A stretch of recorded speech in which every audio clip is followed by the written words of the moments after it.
नमस्कार। हम्म, हिंदी स्टैक में आपका स्वागत है। आज हम कबीरदास की सामाजिक चेतना के बारे में विस्तार से जानेंगे। हम्म, हमारे जो स्रोत हैं वो 15वीं सदी के इस निर्भीक कवि हम्म, और समाज सुधारक के जीवन, उनके काव्य और उनके विचारों पर काफी रोशनी डालते हैं। हम्म। तो हम देखेंगे कि कैसे उन्होंने अपने समय की सामाजिक और धार्मिक जो गड़बड़ियां थीं उन पर सीधे सवाल उठाए। तो चलिए इस विचार यात्रा को शुरू करते हैं। वे सुनी सुनाई बातों या सिर्फ शास्त्रों में लिखी बातों को मानने वाले नहीं थे। हाँ, आंख मूंद कर नहीं मानते थे। उन्होंने सवाल उठाए। सोचिए उस युग में ये कितना बड़ा कदम रहा होगा। बहुत बड़ा। उनकी एक पंक्ति है जो इसी सोच को दिखाती है। मैं कहता हूँ आँखें देखी, तू कहता कागज की लेखी। हम्म। इसका सीधा सा मतलब है मैं वो कहता हूँ जो मैंने खुद देखा है, अनुभव किया है, हाँ, जबकि तुम सिर्फ कागज पर लिखी मतलब पुरानी बातों को दोहराते हो। हाँ। और ये उस मध्ययुगीन समाज के लिए, जहाँ परंपरा और ग्रंथों का ही बोलबाला था, एक बहुत बड़ी चुनौती थी। बिल्कुल। कबीर के लिए सत्य किताबों से ज्यादा अनुभव से मिलता था, प्रेम से मिलता था। बिल्कुल उनका मानना था कि असली ज्ञान बाहरी कर्मकांडों में नहीं है, नहीं है, वो अंदर है। वो आंतरिक अनुभव में है। हम्म, और इसी बात पर उनका वो दोहा भी याद आता है। कौन सा? पोथी पढ़ी पढ़ जग मुआ, पंडित भया न कोय। ढाई अखर प्रेम का, पढ़े सो पंडित हुए। वाह, क्या बात है। मतलब मोटी मोटी किताबें पढ़कर कोई ज्ञानी नहीं बन जाता। सही बात है। असली पंडित तो वो है जिसने प्रेम के वो जो ढाई अक्षर हैं उन्हें समझ लिया। और कबीर का ये तर्क सिर्फ ज्ञान तक ही नहीं रहा, उन्होंने इसे समाज में फैले पाखंड और आडंबरों पर भी उतनी ही बेबाकी से लागू किया। हाँ, हर जगह। जैसे मूर्ति पूजा को ही लीजिए। उन्होंने सवाल किया, पाथर पूजे हरि मिले तो मैं पूजूं पहाड़। ताते तो चाकी भली पीस खाए संसार। कितना सीधा पर गहरा कटाक्ष है। बिल्कुल। अगर पत्थर पूजने से भगवान मिलते हैं तो मैं पूरा पहाड़ ही क्यों ना पूज लूं? उससे तो घर की चक्की कहीं अच्छी है। हाँ, जो कम से कम अनाज पीसकर दुनिया का पेट तो भरती है। सही। इसी तरह उन्होंने माला फेरने, तिलक लगाने, तीर्थ यात्रा या सिर मुंडाने, इन सब बाहरी दिखावों को भी व्यर्थ बताया। हाँ, निरर्थक कहा। उनका कहना था, माला तो कर में फिरे, जीभ फिरे मुख माही, मनवा तो दहु दिश फिरे। यह तो सुमिरन नाही। मतलब हाथ में माला घूम रही है, जबान पर नाम चल रहा है, पर मन तो दसों दिशाओं में भटक रहा है। तो ये कैसा सुमिरन हुआ? ये कैसा सुमिरन? सच्ची भक्ति तो मन की एकाग्रता है ना? हाँ, बिल्कुल। और ये समझना बहुत जरूरी है कि कबीर की ये आलोचना किसी एक धर्म के लिए नहीं थी। हाँ, अब ये बहुत महत्वपूर्ण बात है। उन्होंने हिंदू और मुस्लिम दोनों समाजों में जो आडंबर थे उन पर समान रूप से चोट की। जैसे मस्जिद की मीनार से जो अजान दी जाती है, उस पर उनका कहना था, कंकर पत्थर जोरी के मस्जिद लई बनाए, ता चढ़ी मुल्ला बांग दे, क्या बहरा हुआ खुदाए। वो पूछ रहे हैं कि क्या ईश्वर बहरा हो गया है जो उसे बुलाने के लिए इतना चिल्लाना पड़ रहा है। इसी तरह उन्होंने धार्मिकता के नाम पर जो जीव हत्या होती थी उसका भी विरोध किया। हाँ, वो भी तो एक तरह का दिखावा ही था। बिल्कुल।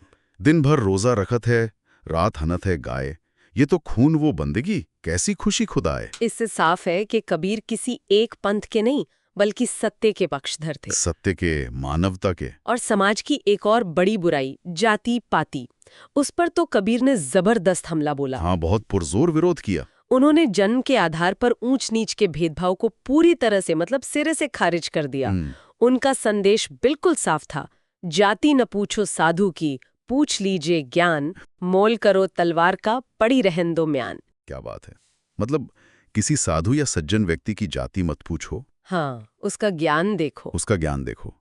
महत्व तलवार की धार का है न कि उसकी म्यान का। सही कहा। और उन्होंने जन्म आधारित श्रेष्ठता, जिसे हम ब्राह्मणवाद भी कह सकते हैं, उसे सीधी चुनौती दी। हाँ, वो दोहा भी है ना उनका। हाँ, वो पूछते हैं, जो तू बाम्हन बम्भनी जाया, तो आन बाट है क्यों नहीं आया।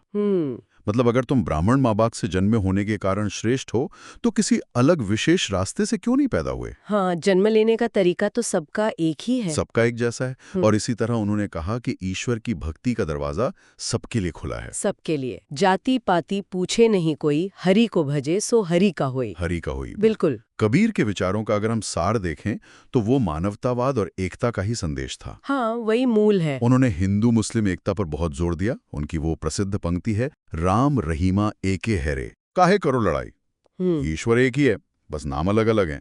फिर लड़ाई किस बात की? और उनकी कविताओं में गरीबों और कमजोरों के प्रति एक गहरी संवेदना दिखती है। करुणा है। वो चेतावनी देते हैं, दुर्बल को न सताइए जाकी मोटी हाय। हाँ, कि कमजोर को कभी मत सताओ क्योंकि उसकी आह, उसकी बद्दुआ बहुत असर रखती है। बहुत असर रखती है। साथ ही उन्होंने धन दौलत और पद के घमंड को भी क्षणभंगुर बताया। हाँ, नश्वरता का बोध। कबीरा गर्व न कीजिए ऊंचे देखी आवास, काली परे भुई लोटना ऊपर जामे घास। मतलब ऊंचे महलों को देखकर घमंड मत करो, बेकार है। कल यही शरीर जमीन पर पड़ा होगा और उस पर घास उगाएगी। इसी व्यापक मानवतावादी सोच के कारण ही पारसनाथ तिवारी जैसे विद्वानों ने कबीर को हिंदी साहित्य का सबसे बड़ा मानवतावादी कहा है। जी बिल्कुल, उनका संदेश किसी एक देश या काल के लिए नहीं था। नहीं, वो तो पूरी मानवता के लिए था। पूरी मानवता के लिए। विश्व बंधुत्व का संदेश। हालांकि यहाँ ये भी ध्यान देना शायद जरूरी है कि कुछ पंक्तियों में, जैसे वो नारी की झाई परत अंधे होत भुजंग वाली बात है, हाँ, उसमें नारी के प्रति तत्कालीन समाज का जो परंपरागत नजरिया था वो झलकता है। हाँ, ये उनके समय की सोच को दिखाता है, जिसे आज के संदर्भ में समझने की जरूरत है। बिल्कुल, उसे उसी परिप्रेक्ष्य में देखना चाहिए। ये उनके समय की सीमाओं को दर्शाता है। हाँ, कबीर की और खासियत, उनकी अपनी अलग पहचान थी। वे किसी धर्म या पंथ की सीमाओं में बंधे नहीं थे। नहीं, वो सबसे ऊपर थे। आचार्य हजारी प्रसाद द्विवेदी ने उनके बारे में बहुत सही कहा है। क्या कहा है? वे सिर से पैर तक मस्त मौला, स्वभाव से फक्कड़, भक्त पहले, समाज सुधारक बाद में थे। वे मुसलमान होकर भी असल में मुसलमान नहीं थे।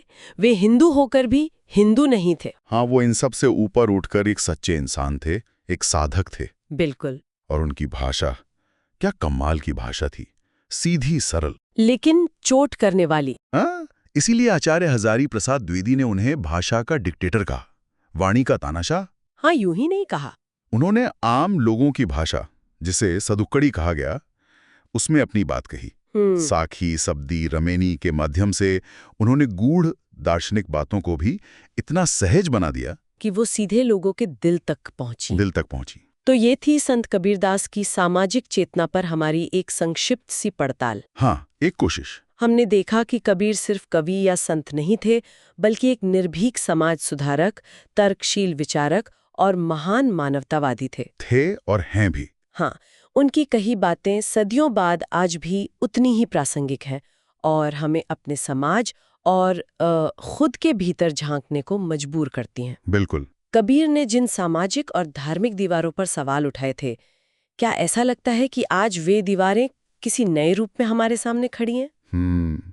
सोचने वाली बात है। इस पर सोचिएगा जरूर। अगर आपको यह जानकारी उपयोगी लगी हो तो इसे पसंद, लाइक करें और ऐसे ही ज्ञानवर्धक संवादों के लिए हमारे चैनल हिंदी स्टैक को सब्सक्राइब करना न भूलें। सुनने के लिए धन्यवाद।